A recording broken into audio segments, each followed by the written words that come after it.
¿Cuál fue el primer juego de lucha que jugaste? Creo que, como la gran mayoría de nuestra generación, el primero que vi fue Street Fighter 2. Fue la típica edición. Es un niño de, ponle como 9 años, 10 años. A mí ahora sí me van a graduar de viejo cuando yo haga el comentario mío.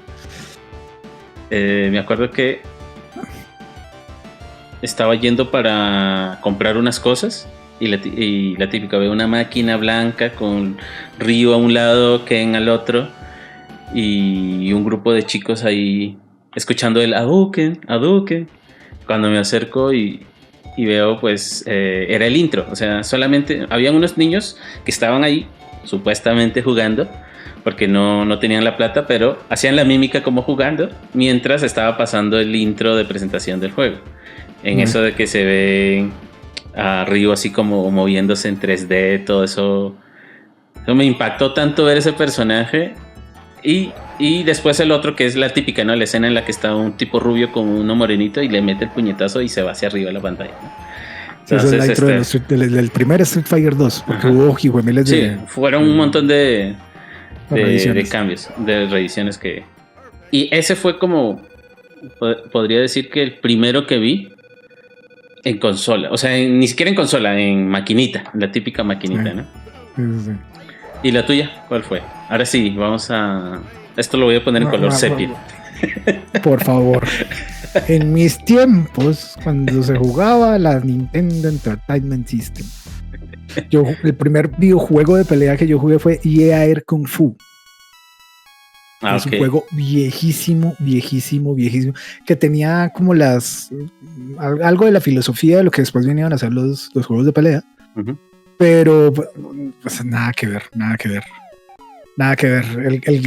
Los videojuegos de pelea que volví a ver con el paso del tiempo fueron juegos de corte de beat'em up, como había uno que se llamaba Spartan o Karateka, no me acuerdo. Karateka. Había uno de Karateka, porque ese fue el que yo jugué cuando me compré el Nintendo, o sea, el gris. Sí. Y es el que venía ahí. Sí, tal cual. Esos fueron mis primeros acercamientos a los juegos de pelea. Y a ver, les boté tiempo siendo chiquitín, tendría, no sé, 12 años, 13 años. Sí. Y les boté tiempo en la casa de los amiguitos y eso, porque yo no tenía consola.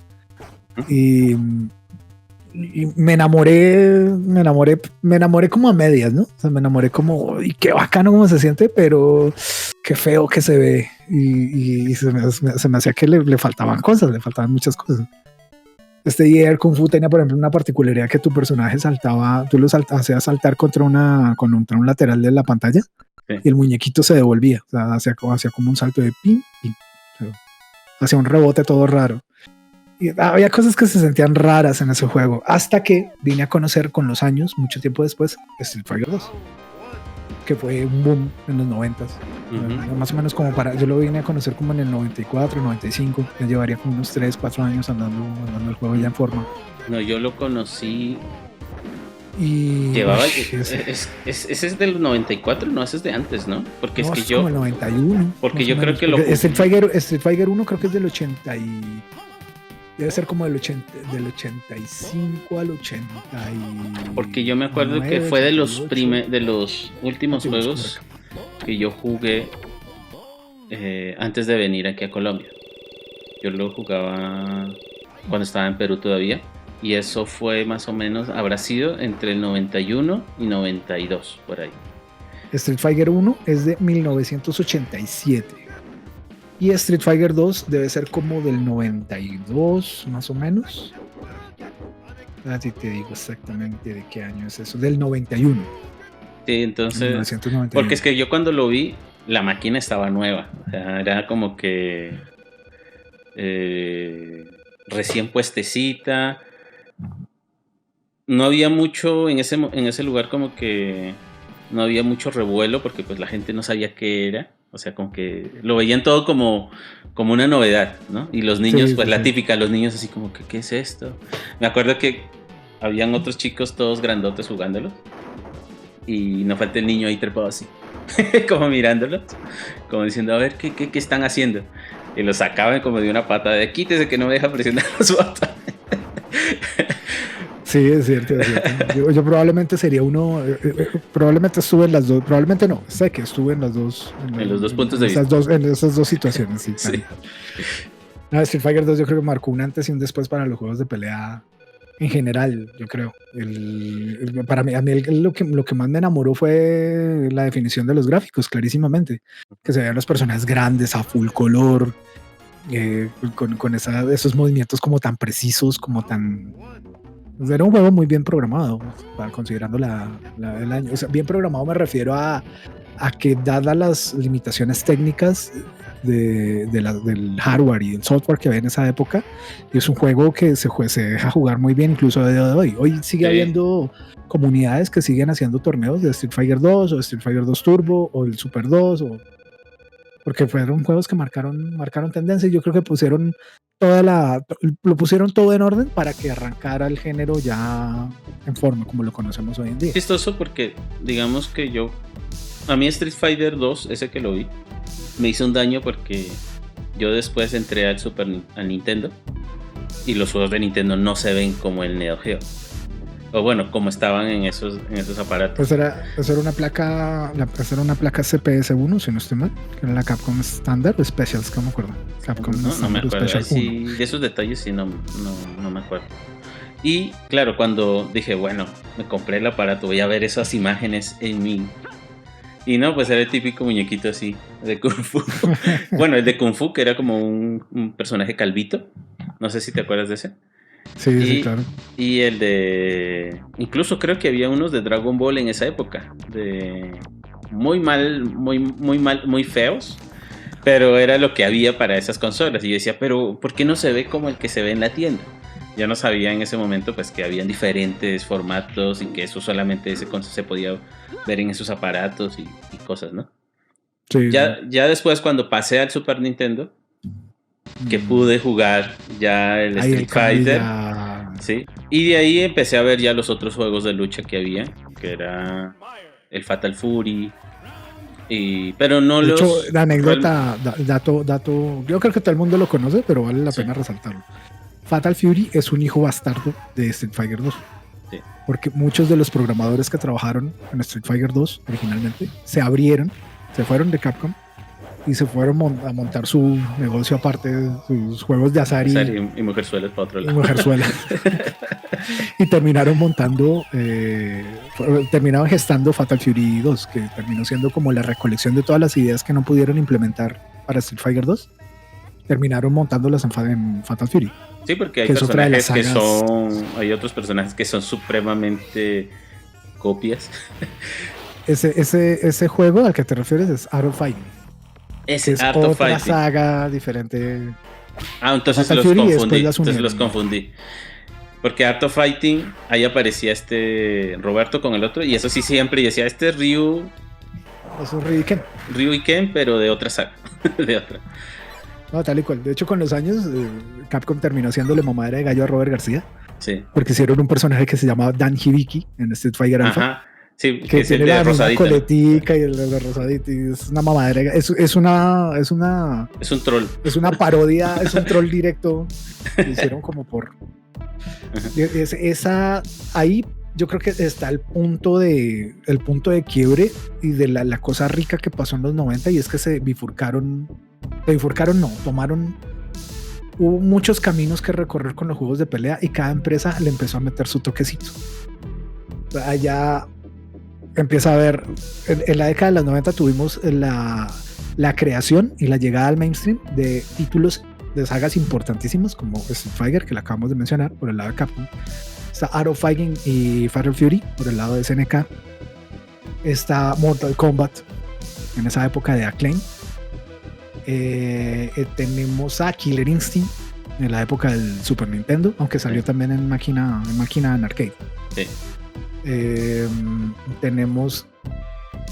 Llegamos como al 95, 96, entra PlayStation y llega el 3D con Tekken y sus similares, y Virtua Fighter y todos estos juegos. ¿Cómo se llama? El juego de las espadas. Samurai Shadow. Bueno, Samurai Shadow, no, el otro, el que sale que es parecido a Tekken, pero en el que sale Siegfried, Ese juego, el primero, se llamó Soul Blade. Soul Blade y Soul Calibur después, sí. El Soul Calibur fue como la continuación directa, fue la secuela directa de ese juego. Y se empieza a bifurcar esta vaina y empieza todo el mundo a sacar juegos y a sacar vainas raras. Es que salen... Yo creo que y empiezan como a generarse cierto tipo de estándares, ¿no? O de estándares no, sino como de... No sé, como de tendencias. Porque es que los juegos de pelea son muy diferentes entre sí. Hoy en día tú ves una variedad ridícula y absoluta, pero eso tuvo un punto de origen. Un punto de origen es que hay juegos que se juegan muy como Street Fighter. Ponle al caso King of Fighters, pero en algún punto son juegos que tomaron una dirección diferente, ¿no? Entonces, en donde más importaba era combiar. Se volvió más técnico se volvió un poquito más técnicos, correcto. Y hay otra vertiente que es la que arrancó Mortal Kombat, que es una vertiente. Yo siempre me ha parecido que el Mortal Kombat era un juego muy ortopédico, ¿no? Sí. Es como muy rígido, como que no admite muchas cosas. Los de hoy en día son otra cosa, pero cuando empezó era otra cosa, sí. Era otra cosa. Que de hecho ese juego, Mortal Kombat, es el juego por el que terminaron poniéndole clasificación a los videojuegos por parte de la DSRB. Yo me acuerdo todavía tan cargado de violencia. Yo me acuerdo todavía que cuando yo ya estaba aquí en Colombia, ya estaba estudiando aquí, y entre todos los niños siempre se hablaba, oye, ¿sí viste el juego este donde le sacan la cabeza? Y todo eso. Yo, ¿cómo así que? Sí, pero es que no se consigue y lo tienen allá en la tienda. Y todos, otros, vamos allá a chismear a ver qué está. Y siempre había un tipo ahí. No sé, es como que un estereotipo que traen las maquinitas, que está un tipo alto o un joven alto, todo como desaliñado, fumando. Entonces está haciendo combos ahí, dejaba su cigarrillo a un lado y era dándole, mejor dicho, y veíamos la Fatality de Canon. El que siempre jugaban casi era como Scorpion o Sub-Zero. Eran los preferidos de ellos. El combo de congelar, el uppercut, congelar, uppercut. Pero, claro, cuando veo la Fatality, creo que la de ¿cómo es que se llama esta? La de Milena. No, Milena no estaba en el primero, ¿sí? No, era Kitana. Kitana salió también en el segundo. En el primero, pero la única chica era Sonya Blade. Sonya Blade. Esa es la que le tiraba el polvo y lo quemaba así y todo eso. Y los gritos, y yo decía, uy, ¿qué estoy viendo? ¿Esto qué es esto? O sea, y la verdad sí asustaba a los chiquitos. O sea, nosotros estábamos chiquitos y decía, pero nos daba curiosidad. O sea, si tengo ese juego ya soy adulto. Te sentías pro si sabías jugarlo. De hecho, con Mortal Kombat, el Fatality que a mí más me impactó toda la vida fue el de Sub-Zero. Que le quita la cabeza y le saca con espina dorsal y todo, y un chorro, ¿no? De sangre. Las voces, el audio de Mortal Kombat era una cosa de otro mundo en esos años. Es un juego realmente marcó tendencia, y marcó toda una generación, yo creo. No solo los fatalities te jodían, sino, o sea, mentalmente, que a un chiquito lo dejaba como tostadito, sino los escenarios. O sea, los escenarios también. Veías gente colgada, por allá matando a alguien de lejos y cosas así, ¿no? Sí, tal y cual. El escenario más, yo creo que de los más tradicionales, el escenario más venerable de Mortal Kombat era The Pit, el puente. Que era al fondo, en el segundo juego de Mortal Kombat, al fondo veías gente peleando, y si ejecutabas la Fatality, el escenario caía, el personaje caía a lo largo de todo el escenario y terminaba abajo empalado en un montón de pinchos. Era tremendo. Hasta los sonidos eran muy pailitas.